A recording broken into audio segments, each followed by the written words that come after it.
Thank you so much, Regina, for joining me today. Welcome today to this page.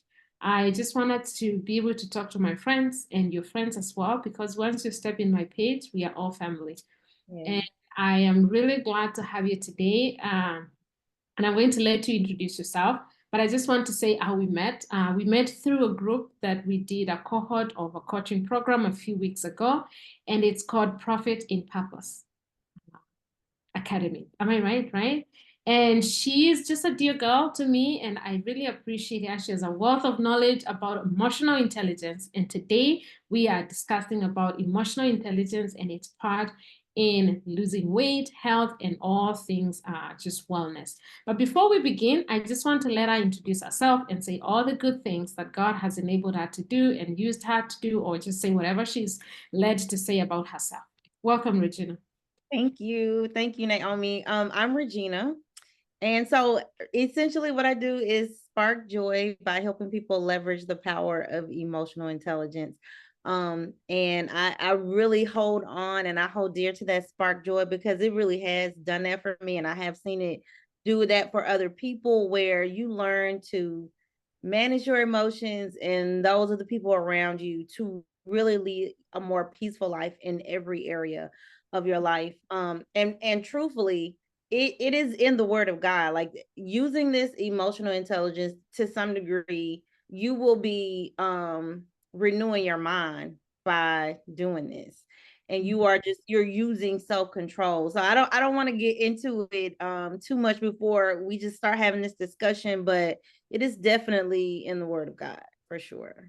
That's true. So, how did you get into emotional intelligence before we can even start the whole gimmicks of what it is and how it help us? It's really funny that you asked that because sometimes I think back myself like what how I don't so I wanted to do something to make some extra money and I found this program and I was just gonna write books and put them out on Amazon, um like run ads, do the things and like make my money there. I didn't want to do anything like we're doing right now. Okay. And even the topic of emotional intelligence, I had learned some about that work with social emotional learning because I used to teach. Mhm. But I'm telling you, this is all God. This this is all God and this is purpose. Because this is not necessarily from times past what my personality type would be and to do, but God has led me every step of the way. And so really this is purpose led, me teaching people how to use emotional intelligence to really thrive and have a better life. So even the topic, I can't honestly cannot tell you like I remember using this and knowing about it. I'm still really trying to remember like when did this really actually come up for me? It really did come from God. It did. That's great. Sometimes it's interesting how God leads us to the things that we need to be doing. Yeah. Because like for me, dealing with women in terms of weight loss and entrepreneurship, it was never in my radar. Yeah. Was I I don't consider myself to be a business person. I don't consider myself to be an entrepreneur, but I've always wanted to work with children and mothers. And I thought I was going to serve in the capacity of a missionary somewhere out there and also do maybe an orphanage or something like that. But it's another long story. But I just wanted to bring in the issue of how God leads us to things that we never imagined we would do. And again, I am grateful that you're here and your obedience is great because I do believe that the area of maturity in our emotions is a great factor. Because in my curriculum, in my coaching, I have three main pillars that I do go by. And one is mindset, which has a lot of things to do with identity and maturity of emotions. But the third pillar, apart from food, of course, I deal a lot with nutrition and food. But the third pillar is community and fellowship. And that has, whatever you talk about people, we're talking about emotions. We're talking about stepping on somebody's foot or just all the things that come in when we start talking about human interactions. So tell us, What is emotional intelligence? Because a lot of people are like, what is this jargon? What is she trying to say? What are they telling us? What is emotional intelligence? Very simply put, emotional intelligence is just the ability to understand your emotions and manage your emotions, and then manage those of the people around you. And so by that, I don't mean control people, but I just mean the person that may be driving next to you that's enraged. Instead of you getting enraged as well with that person, you're gonna manage your emotions and theirs. You're going to let them go. You're going to let them have it, have that lane, whatever the thing may be. So that's what I mean by managing their emotions. But essentially, those components really are self-awareness, self-management, and that would be in within that range of like that driving incident, empathy, relationship management, and then motivation. So those are those 5 components. So primarily the audience today is mostly women who are struggling with weight loss, who are struggling with maintaining a healthy weight and in pursuit of health. And generally having to control my emotions. What does it have to do with health? What Well, yeah, that actually is directly related to that self-management, that emotional regulation. Because if you don't know it, you definitely eat emotionally. I don't know one person that doesn't. It's even in society. Like when you think of a breakup that you see on a movie, the first thing they do is they go grab ice cream. Like you eat emotionally, and we could even get into like the neuroscience behind it because your emotions are like neurotransmitters, all the things. Like, so you, when you eat or even not eat, but when you eat, it is emotional. So, that managing your emotions also helps you to manage those cortisol levels, which again does go back to that that's but that stress, you managing your emotions can help you manage that stress, and you're not producing as much cortisol, which helps. Like, cortisol increases your appetite and you can gain weight. It slows your metabolism, helps you store fat, that visceral fat that everybody's here to try to get rid of. Like, so it's really, really important. Your emotions guide your actions. And so if you don't get them under control, you're upset with yourself now that you ate half the cake. yeah. Because yeah. So You're getting into a very interesting aspect that I want us to kind of dwell in a little bit. But before we go in there, when I was growing up, I don't know about you, I grew up in a different cultural setup in Kenya, which is in Africa. And you grow up hearing that women are identified by their mood swings, they're identified by this. And before we really jump into that, and this might just be out on a caveat a little bit, but let's touch a little bit about not letting those menstrual or biological mood swings that come with our biological systems, how can we just put them in check? And how can we grow to a point where they're not mastering us? Or how does that interplay with all the entire ordeal of emotional intelligence? well, again, like your emotions are predicated, their hormones and everything are being created with this. So yeah, when your hormones are out of balance and you're about to come on your cycle, you definitely do. I have definitely done it before where I was like, where did that come from? And then my cycle may start the next day. And I wasn't really keeping track of things. So um honestly, you just have to regulate those emotions. We can't do, and like that motivation piece, we can't do everything we want to do all the time. So then that's when you start getting into that motivation piece where you say, like, what's the long-term goal here? What's most important to me at this time? What after I go off, after I eat the cake, after I do something that's going to make me upset, then what? And that's really where you have to start thinking and controlling those emotions, because you're thinking about what happens after you give into those emotions.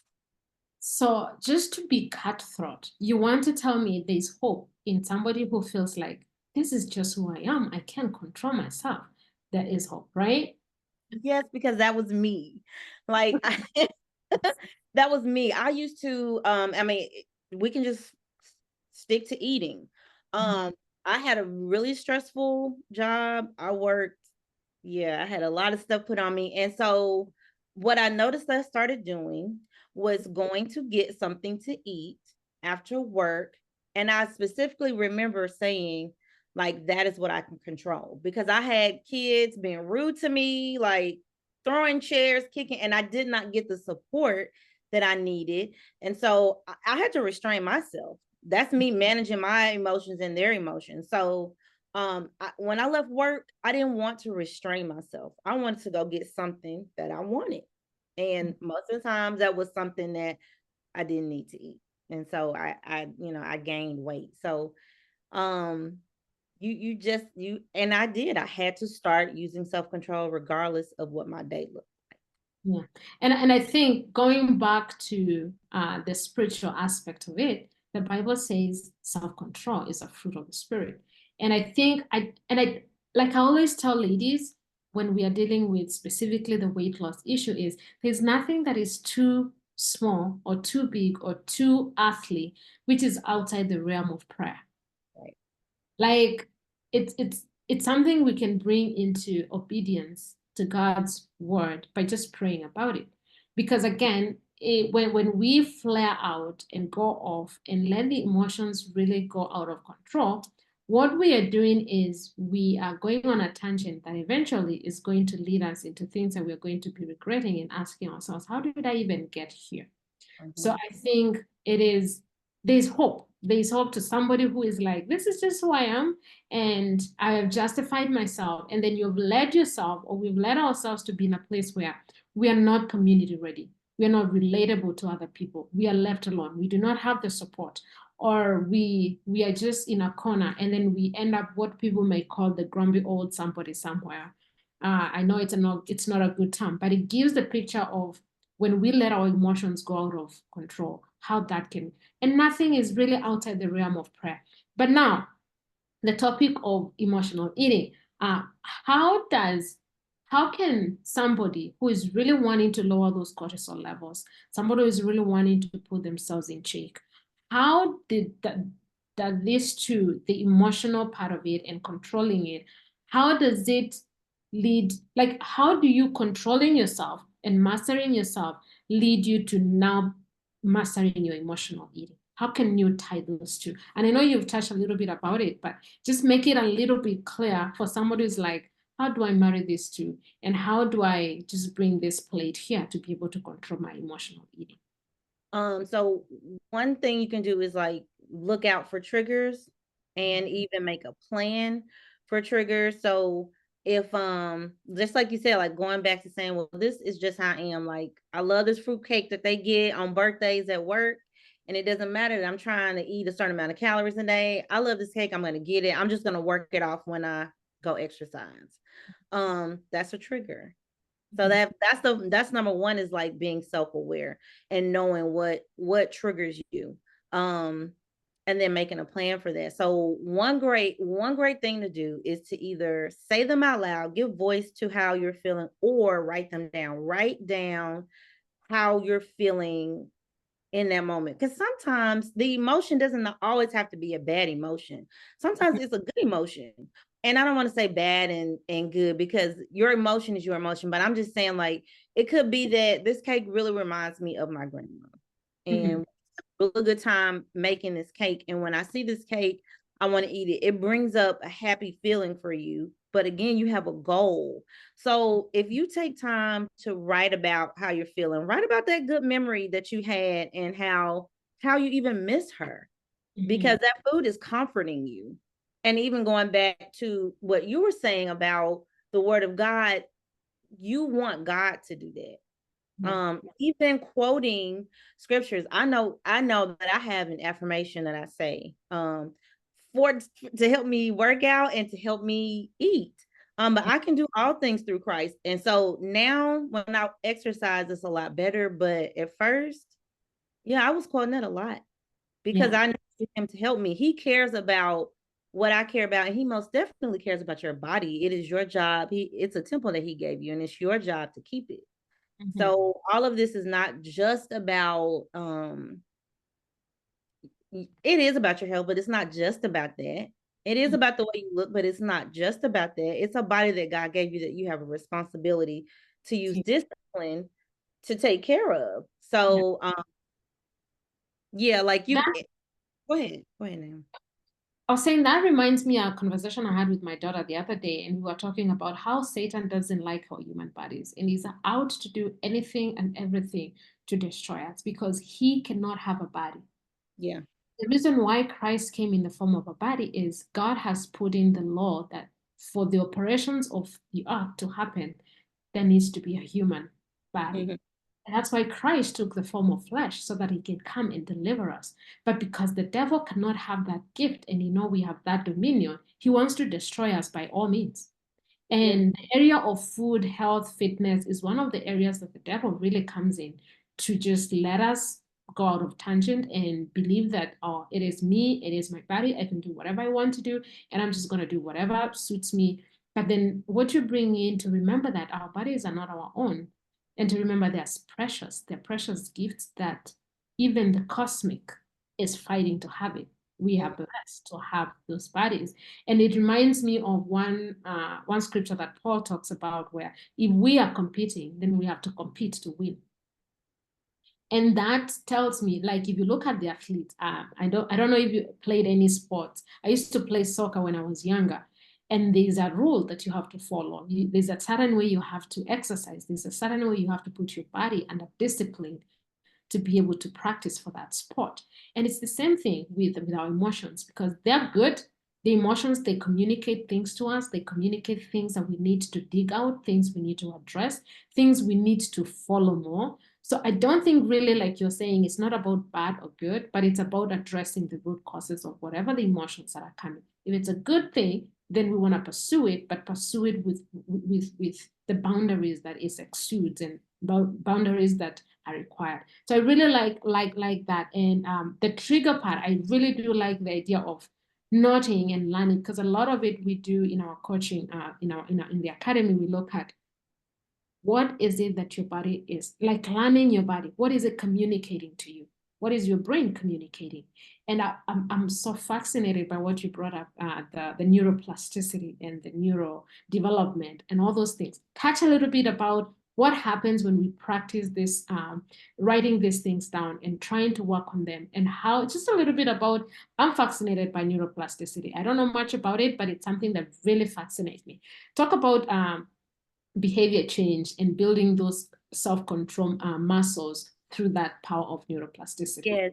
So, one thing that happens is I always mess this word up, but your amygdala, see, I'm messing it up now. It's a part of your brain, like that your emotions and things stem from. And so when you are upset, when you start getting anxious, or your body goes into this fight or flight mode, and your brain doesn't know the difference. So you want your sympathetic system is being operated at that time, and you want your parasympathetic system, nervous system, to operate. So writing and actually like saying these things out, it brings you back down to a calm state. Once you start doing this, you start creating the neuroplasticity. And so it's like you're creating this neural pathway. It's like a, a a path that you start walking on. Like, if you start walking on this path to go to school, you take this shortcut and you walk through dirt. Like, it may be small at first, but the more every day that you keep walking, it gets bigger and it gets bigger, and then it becomes automatic for you. And that's what you want to happen. You want it to become automatic for you. I like that, because I used to use a similar example, like when we were growing up. I grew up in the countryside, and we would make all these shortcuts going to our friends' homes and our friends' houses, and eventually everybody is using them. And eventually you don't even know which was the legal path and which was not the legal path, and they all look the same, because we've created a path that looks legit, but actually it's not, because of that continuous, almost doing it every single day, every other time. And that is what the little behaviors tend to do at the end of the day. And I remember using this analogy, those rubber bands that people used old times to hold bills, like money bills. And I used to tell my clients, you're pulling that elastic when you're training yourself to do something new. Like, if I want to go off on Regina, I have to remind myself, how is it going to serve you in the long term? You're just going to look like a fool. You're just going to say things that eventually are like, what in the world were I even thinking? But instead of doing that, for me, putting in myself check, It's like pulling that rubber band. And then my brain, it will start telling me, Naomi, you're gonna break. You're killing me. I don't like what you're doing to me. But when your brain gets to a point where you do the thing, you don't go off on Regina and you succeed, your brain kind of notices, I can do this. I can do this. And it starts to smile and build those positive emotions. And it is, it's just fascinating how the science of it works and how things build up. But just to move on now, building these neurons and these new pathways in our brain, how do they tie into giving women the motivation? Because how do they motivate somebody on a health journey to keep going? So the motivation piece is one, like you said earlier, we just have to be kind of blunt with and say, like, motivation, if you let your emotions guide what you want to do, you're never going to do the thing that you need to do. Your brain is wired to do the thing that it knows to do, the easiest thing. That's why you keep doing this thing that you don't like to do. Now that's making me think about the scripture. I think that was Paul too, like saying those things that I don't want to do, I do. Your brain is wired that way. It's wired to be automatic. And so, yeah, when you start eating ice cream, before you even realize it, you think, oh my gosh, I'm eating ice cream, because you don't get it. So you have to be motivated past the way that you're feeling right now. But it really does kind of go back to what we said before about like taking time to think about it and find those root causes. So some things that you can ask yourself when you do that thing, or you do get even that thought. It's like, what's going on right now? What's happening right now? Like what's literally going on around me? It could even be a time of day for whatever reason. And so you start finding out and you start doing some digging. Where were you ever motivated to do this thing? Were you ever motivated to exercise, or were you ever motivated to eat right? Why aren't you motivated now? When did you start feeling unmotivated? How did you get unmotivated? And then what can you do to solve it? So if you're unmotivated because at lunchtime you eat with your friend gets takeout, then how are you going to solve that? You can't eat with your friend, right?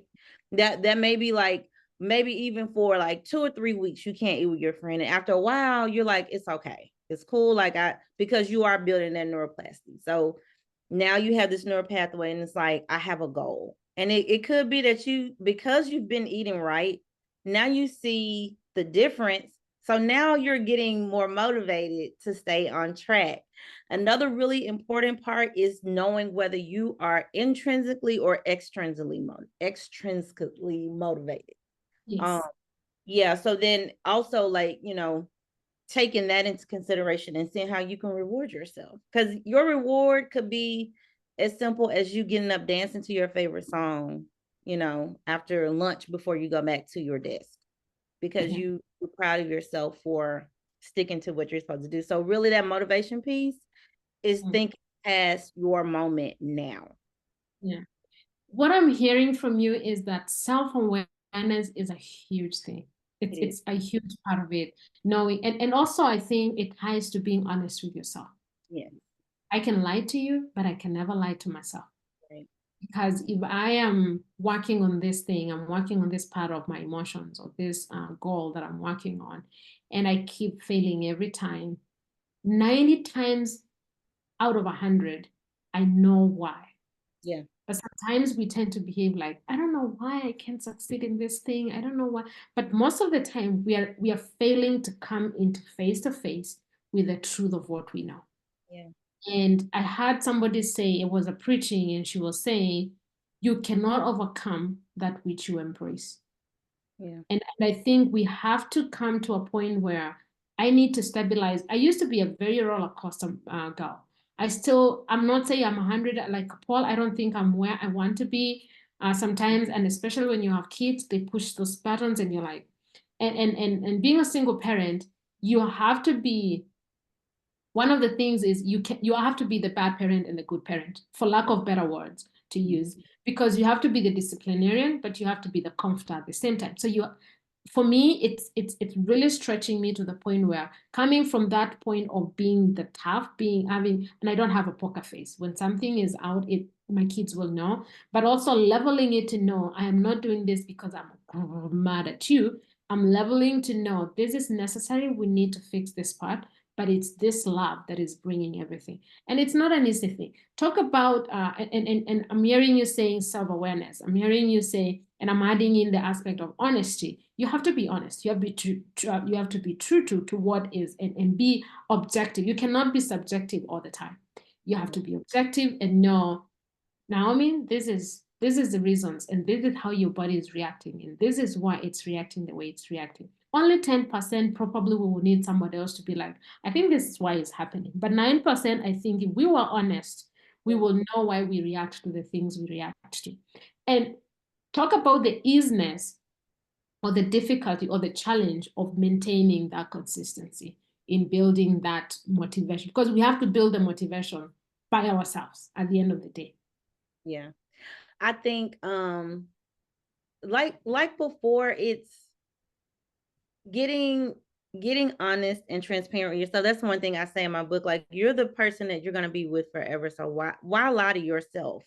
Like, you know this thing, and a lot of times we really do suppress things and we blame other people or we blame other things. And that's not the case at all if we're honest and if we sit down and be still. And that's also honestly something that I would James 1 and 5, like, God has me there for I'm gonna be there for a while.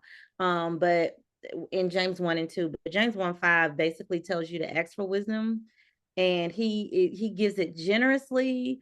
But when you come asking and believing, and so if you say, I really am not sure, I really don't know, ask God and sit still. Again, like, we don't sit still and really think about what is coming up for you, because you know that you want things to change. And if you want things to change, you can't keep doing what you've been doing. You just, that's just it. So you really do have to put your big girl pants on. Another good thing I will say is, like, breathing techniques and mindfulness techniques will really help, because again, what it does is distract the brain, and so you get out of thinking these things that you're thinking about. Like, if you're thinking about the one thing you want to eat right now, like, M&Ms might start coming up for you when you start getting stressed at work.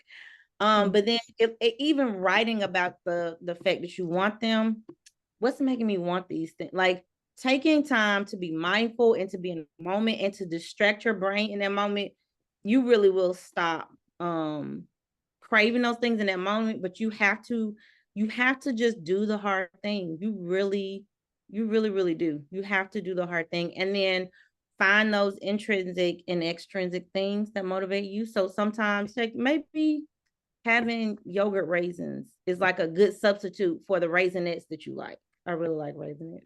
So, like, maybe that's a good substitute, or just regular raisins themselves. Like, once you start doing it, again, you're building that pathway, and you really do like it way more than you used to or you thought you would. You start developing a taste, a hunger, a desire for that thing that you know that you do need, because you're staying with it. And that's your motivation. You know you want something different. Okay, so I've picked a few strategies you brought up throughout. One is just the one of the big pieces of emotional intelligence is just be aware of yourself, learn yourself, be true, and then write things down, make observations, note things down, but also deep breathing, praying about it. I'm also getting the strategy of just sitting still. And I think that's a lost art these days. We are so much going and going, and we don't sit still. We sit still and we are silent, and we feel like, what is wrong? What is wrong? What is wrong? And I'm hearing all these things, but I want to kind of see if you have any last strategies and things. But before we go to just summarize the entire thing, you mentioned that you have a book. Talk a little bit about what is in your book. So the book really is kind of this, it's a blueprint. It's this comprehensive guide to, like, it's all like the basics of emotional intelligence. And so it gives you techniques and things that you can do, in even ways like we were talking about, finding out those emotions and becoming more self-aware. I call it being an emotional scientist. So you really want to sit, like, you want to be a scientist, and you want to observe those things, and then like write about them, acknowledge them, state them, literally talking about it, even if it's to yourself, even if you record yourself and say the things, there is power in it.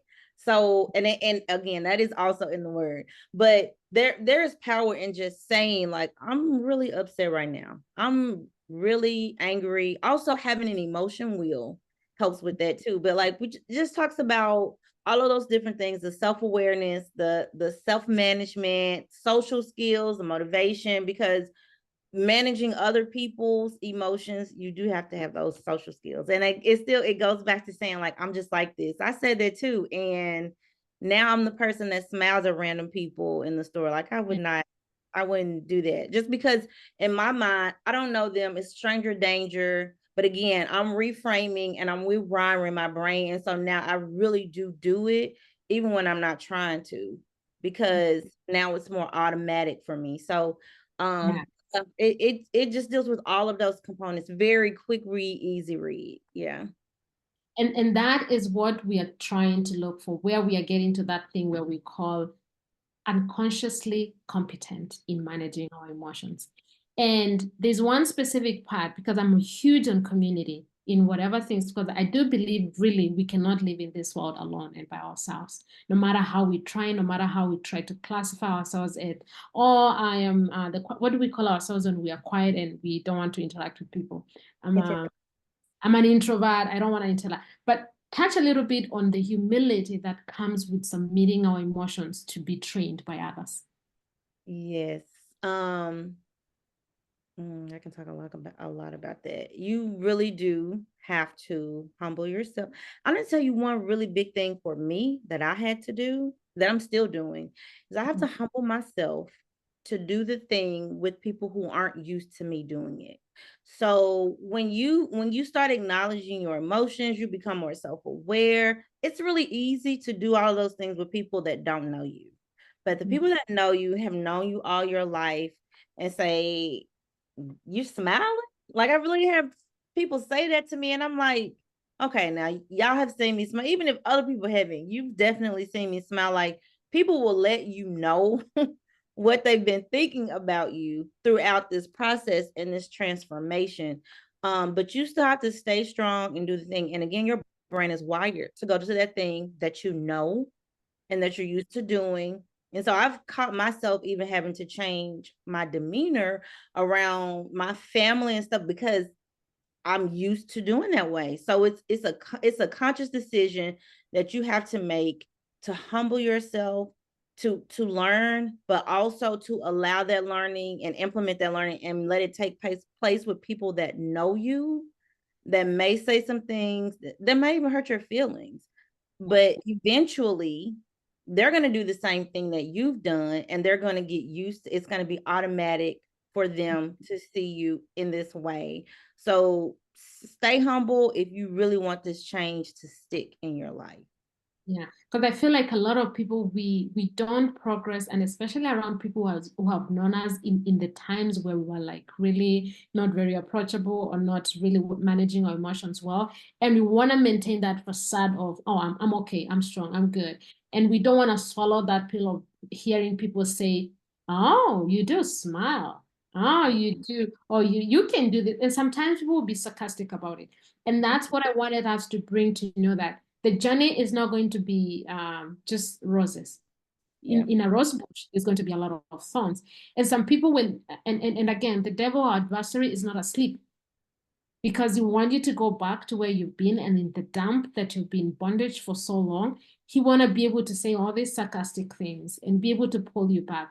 And I think that comes in with a lot of humility of, yeah, I am not going to say something to retaliate this person talking. So Yeah. some of them are going to be your family, some of them to be a very close friends. But again, I would also bring in the idea of, you have to know the boundaries for your growth. Because again, you can really let someone who is just outrightly being malicious really push you down. You have also to know your limits of where now this person is just basically trying to throw you down and step on you. And you also, and I think it's also part of learning to manage those emotions where you're like, I really do appreciate you making notices of the changes that I'm making. But I think at this point, it's becoming something different. So having those conversations, I think it's also part of those emotional development and growth. And to kind of wrap it up, because I don't want to take too much of your time, you've been really kind and gracious. Just kind of wrap it up with some anything that you want to bring us into the final closure of what are some of the things that your final thoughts and just aggregate everything together. I think one really important thing that I didn't necessarily mention, or maybe two, is keeping a weight loss journal. And I don't know if that's a part of your program, but like I used to have one that I got, and it had like my weight, gratitude. Like gratitude is part of those mindfulness techniques, Yeah. and exercising in nature. Like literally with the neuroscience behind it, like just being able in your peripheral view to feel safe because it's more open space and you can see, and so you're in a more calm state, not producing that cortisol and being in this stressful state, so you enjoy it more. And, you know, if like, especially for the exercise, whether you choose to exercise to actually lose weight or just like for the mindfulness of it. But I think it's a great tool for the mindfulness. It's a really great tool for that mindfulness and that emotional buildup and mental strength. yeah, I've started doing that now. Just taking breaks, walking outside, which I would never do that before. That would not, my break would be scrolling or like catching up on Netflix. Like that's what I would do during lunch, or you know, I would instead of being mindful and being present, I would is real that would be my thing. But to sum it all up, emotional intelligence can help you in every single area of your life. And even if you didn't know what emotional intelligence was before now, you can see how it helps you with weight loss. So, even just this implementing the small part helps you lose weight, but you'll see how it helps you in every area of your life. That is excellent. And I really do appreciate coming in. If somebody wanted to follow up with you and know how just to kind of read more about you, get your book, or just get to follow your work, how can they do that?